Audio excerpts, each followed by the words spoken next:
आज हमने बाजार में जबरदस्त गिरावट देखी। इस गिरावट के पीछे वजह है इंटरनेशनल रीजन, साथ में हमारे यहाँ पे जो एफआई की तरफ से जो प्रॉफिट बुकिंग हो रही है वो बड़ा जरिया बन है गिरावट का। अब यहाँ पे आगे क्या संभावना बनती है जानने की कोशिश करेंगे इस वीडियो के माध्यम से। लेकिन सबसे बड़ी बात यह है, क्या बाजार में इस समय एंट्री कर लेनी चाहिए, क्या इस डिप का फायदा उठाना चाहिए, या फिर अभी जिस तरह से तेजी पिछले दिनों बनी अभी और गिरावट होगी। तो इन सारी बातों को समझेंगे इस वीडियो के माध्यम से। कुछ स्टॉक है जिनमें खबरों में बने हुए हैं और आने वाले समय उनमें कुछ अप डाउन देखने को मिल सकता है। क्या ये स्टॉक आपके पास है, अगर है तो उसमें क्या स्ट्रेटेजी अपना सकते हैं वो भी जानेंगे इस वीडियो के माध्यम से। सबसे पहले बीएसई सेंसेक्स की अगर बात करें तो 58,840 के स्तर पर क्लोजिंग रही, जहां पे हमने 1093 पॉइंट की बड़ी गिरावट देखी, यानी 1.82% गिरा बीएसई सेंसेक्स। निफ्टी 50 की बात करें तो 70,530 के स्तर पर क्लोजिंग रही, 346 पॉइंट की गिरावट हुई, 1.94% गिरा। अब यहाँ पे इंटरनेशनल मार्केट खुल चुके और बुरी खबर यह है कि अभी भी यहाँ पे दबाव बना हुआ है, सारे के सारे गिरावट के साथ में ट्रेड करें। डाउ जोन्स की बात करें तो 30,655 के स्तर पर है, जहाँ पे आप देख सकते हो 0.99% की गिरावट है। S&P 500 इंडेक्स की बात करें तो 3,849 के स्तर पर है, जहाँ पे 1.32% की बड़ी गिरावट है। नेस्डैक की बात करें तो 11,352 के स्तर पर करीब 200 पॉइंट की गिरावट, यानी 1.73% डाउन है। रजल्ट 2000 इंडेक्स 1785 के स्तर पर 2.16% की बड़ी गिरावट है। तो फिर से सिग्नल बहुत ज़्यादा बुरे निकल के आ रहे हैं और जिससे लग रहा है कि आने वाले समय में मंडे को भी हमें गिरावट का सामना करना पड़ सकता है। यहाँ पे आप देख सकते हो कि पिछले 3 ट्रेडिंग सेशन से लगातार एफआई की तरफ से बिकवाली जारी है और इस 3 ट्रेडिंग सेशन से हम बाजार में गिरावट भी देख रहे हैं। यहाँ पे आप देख सकते हो 8 सितंबर को एफआई ने 2,913 रुपीज़ का नया इन्वेस्टमेंट किया था।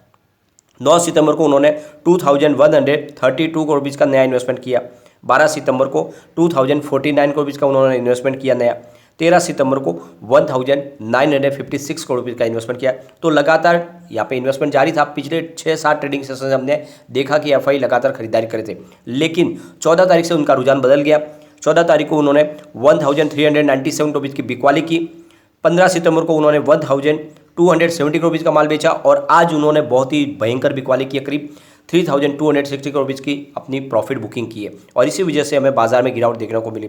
पिछले कई दिन से वो लगातार बाजार में बायर बने होते, लेकिन अब वो बिकवाल बन चुके हैं और क्योंकि काफ़ी ज़्यादा खरीदारी कर चुके हैं। हमने देखा था अगस्त महीने में पूरे एशिया के 9 बाजार में जितना निवेश आया उसमें से 76% सिर्फ हमारे इंडिया के बाजार में आया था। तो काफ़ी जम के खरीदारी की थी और ऐसे में अब प्रॉफिट बुकिंग करना चाहते हैं वो।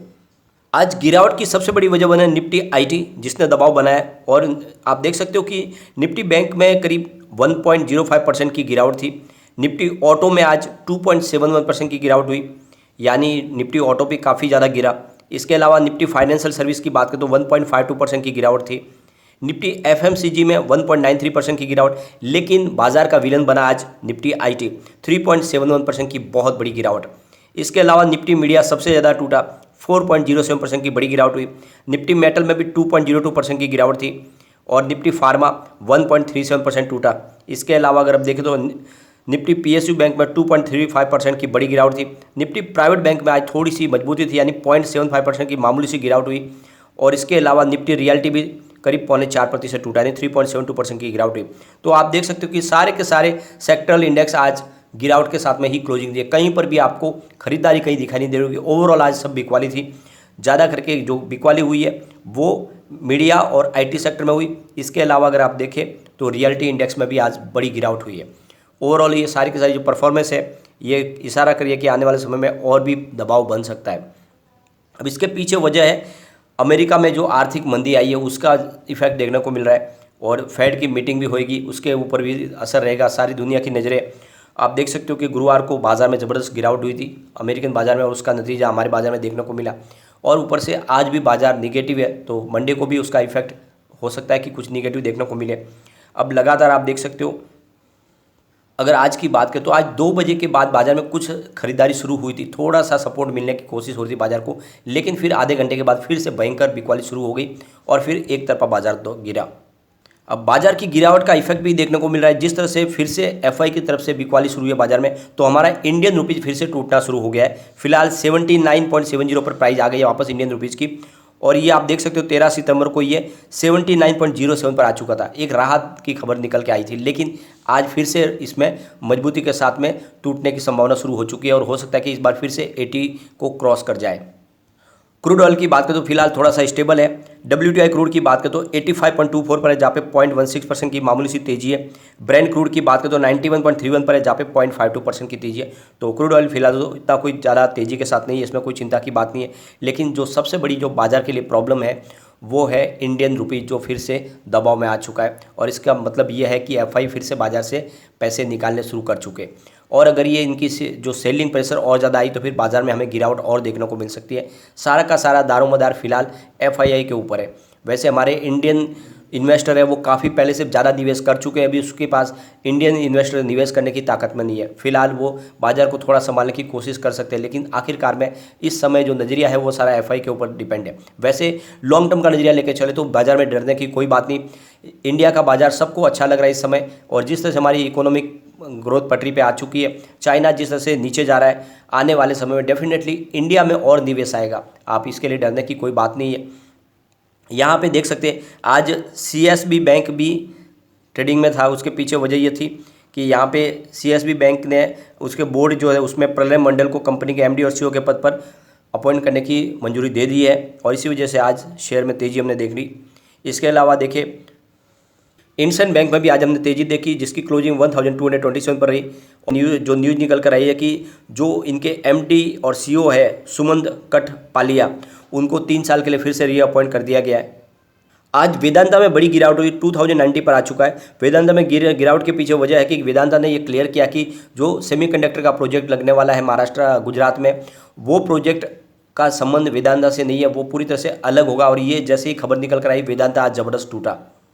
लोगों को लग रहा था कि वेदांता के अंडर में जैसे ही सेमीकंडक्टर की इंडस्ट्रीज आ जाएगी और ये कारोबार आएगा, वैसे यहाँ पे रॉकेट की गति से स्टॉक आगे जाएगा, और इसलिए लोग यहाँ पे निवेश करते। लेकिन जैसे ही पता चला कि अब वेदांता का ये बिजनेस पूरी तरह से अलग होगा, सेमीकंडक्टर का बिजनेस है, इसका कोई संबंध नहीं है, तो यहाँ पे आज बड़ी गिरावट देखने को मिली। आज देवयानी इंटरनेशनल में शानदार तेजी देखने को मिली। स्टॉक 193 पर क्लोज किया, जहाँ पे 1.5% की तेजी थी।